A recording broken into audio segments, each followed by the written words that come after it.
fonte, nonte fonte, nonte fonte। Sir phone. কত ছাড়া আর বাজবার সময় পেল না। হ্যালো হ্যালো, হ্যাঁ হ্যাঁ, কি কোথায়? আমার গাড়িটা পুকুরে পড়ে গেছে। কি করে পড়লো? জানিস না? আচ্ছা আচ্ছা, আমি এক্ষুনি যাচ্ছি। আমি না ফেরা পর্যন্ত নড়বি না, খবরদার। আচ্ছা স্যার। গাড়িটার বোধহয় ব্রেক নষ্ট হয়ে গেছে স্যার, তাই গড়িয়ে পুকুরে চলে গেছে। গর্ধবের মতো হাঁ করে দাঁড়িয়ে না থেকে অন্য ছেলেদের নিয়ে গাড়িটা পুকুর থেকে তোলার বন্দোবস্ত করো। হ্যাঁ স্যার। কিছুই হচ্ছে না স্যার, হবে না স্যার। হবে না? তাহলে তাহলে কি হবে? আমি পারি স্যার। আমি এখানে শাস্তির জন্য অপেক্ষা না করলে এক নিমেষে আপনার গাড়ি তুলে দিতে পারি। আমি তোকে বিশ্বাস করি না।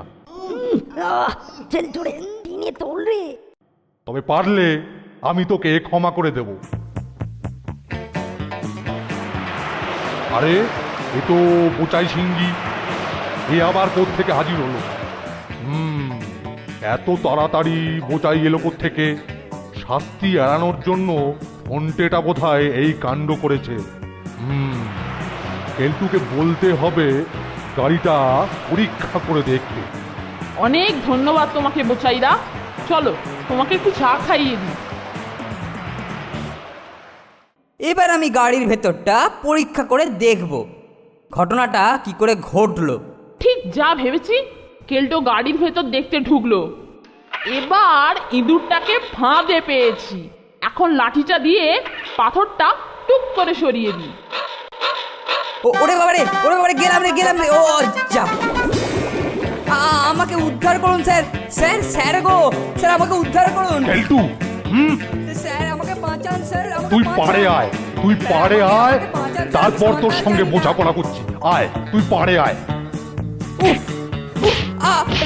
লাগছে স্যার। লাগবেই তো। এবার তো বালিশের বদলে পিঠে পড়ছে যে। হ্যাঁ, লাগবেই তো। Nonte fonte, nonte fonte, nonte fonte।